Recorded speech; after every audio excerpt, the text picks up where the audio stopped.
Nagpe-play pa rin yan?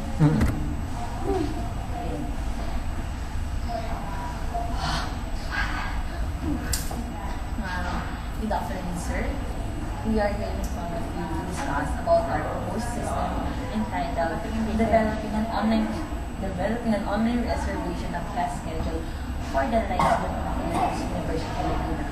To start our proposed system, we should discuss to you first the existing system happening in our school.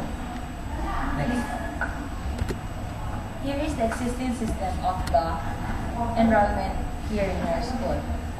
It shows the figure shows the data flow diagram of the enrollment system in school.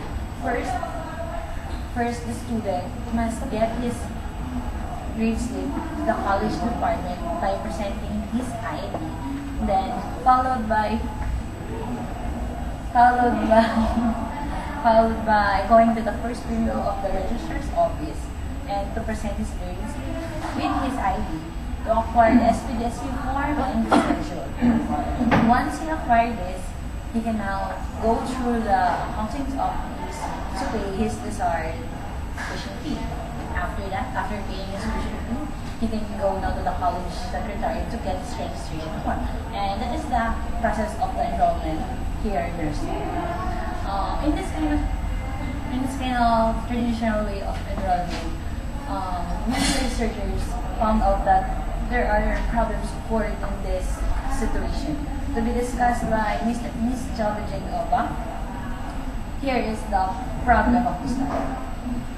Good afternoon, sir. I'm here to discuss with you the problem that we notice every enrollment here at the LP. Sometimes there's a human error that the results are wrongly to the schedule that they give to the students. And because staff accidentally makes mistake on verifying students' grades. And we, the researchers, found also that the enrollment process for the irregular students is very slow because irregular students should look by himself the available subjects for him. And after looking their schedule, they should go to the registrar's office for the verification. And here Ms. De Montero to discuss the solution. And for the solution of the problem, we, the proponent of the study, finally agreed to create or develop a system that is appropriate and suitable for that issue.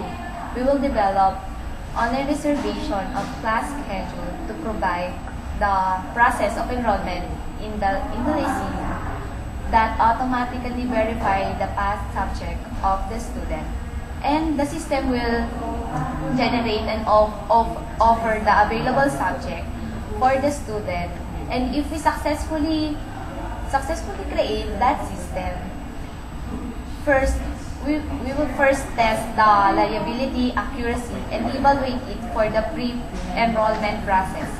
The web page is included and accessible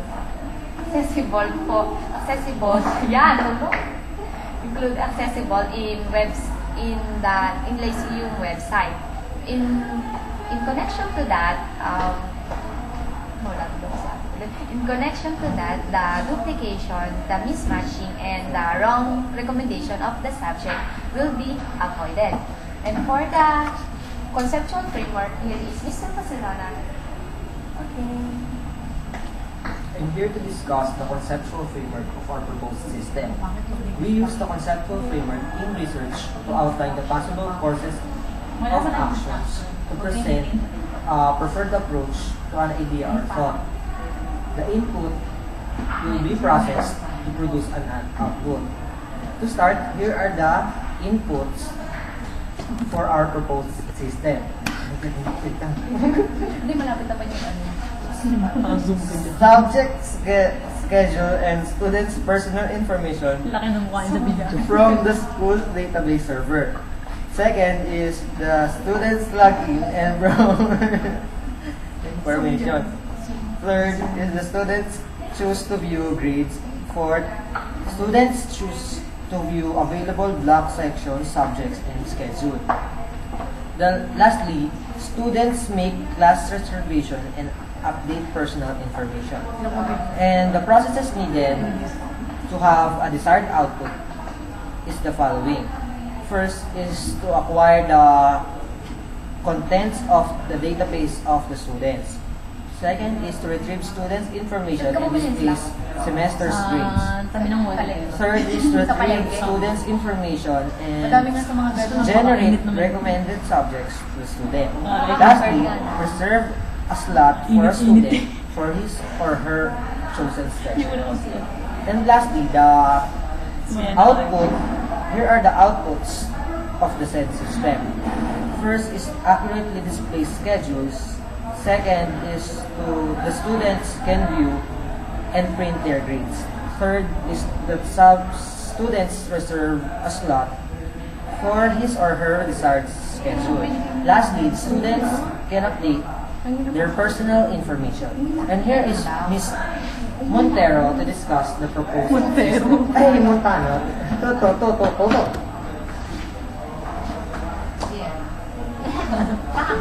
Gusto may audience ako. And here's the DFD of our proposed system. In this figure, you can see the data flow diagram of the proposed system for regular students. We have these two DFDs. One is for the regular students, and the other one is for irregular and regular students. But first, let me explain to you what is this figure.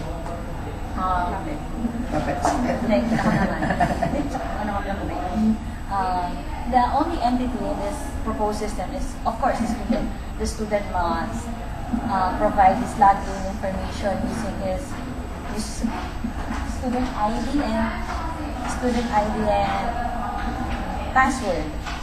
Once he log in, he can do things Ba't may like steps din? Sige, nagtaka lang dyan. Tayo.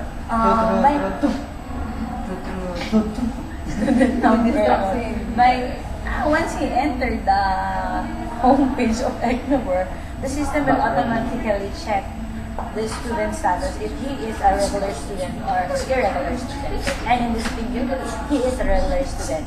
If he is a regular student, he can select view grades or he can select subjects and schedule. In the option of view grades, he is allowed to view his grades in the past semesters, and he can print it as a student copy. Another function of the system is to show him the available subjects offered to him, the recommended subjects for him. If he's a regular student, the system will first display the available block sections. These block sections are redundant na ako. To display available subjects, some sections, and he is authorized to select those display block sections. Once he chose a block section, the system will display the schedule of that block section, and he is authorized then to confirm his chosen schedule, and after confirming it, he should fill up the data payment and the SPDSU form for the update of his personal information. Once he accomplished reserving his class schedule, he is now directed to wait until the enrollment period comes. Once he already paid his tuition fee, once he log in again in the website, he can only view the schedule, which is he can only view the enrolled schedule in his account.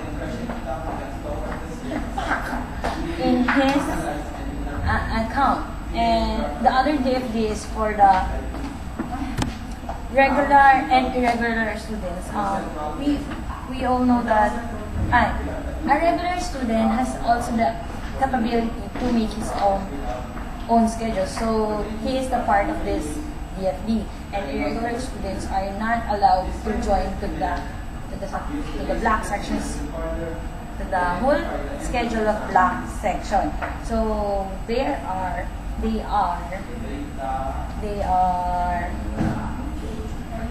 authorized to make their own schedule. The process is also the same, and the only difference is the irregular students will not see the available block sections.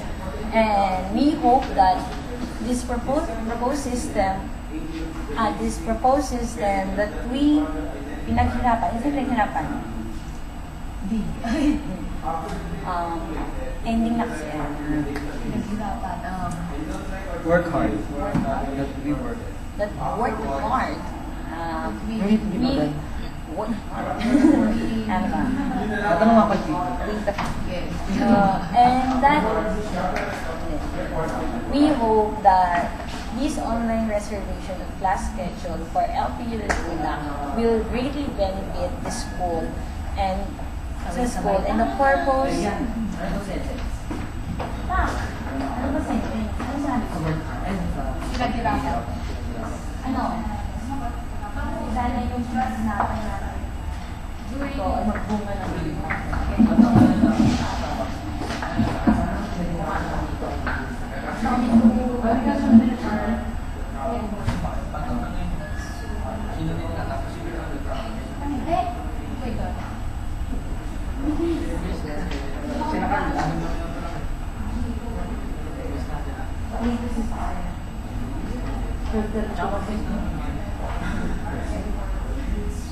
Tapos na, okay naman. Okay naman.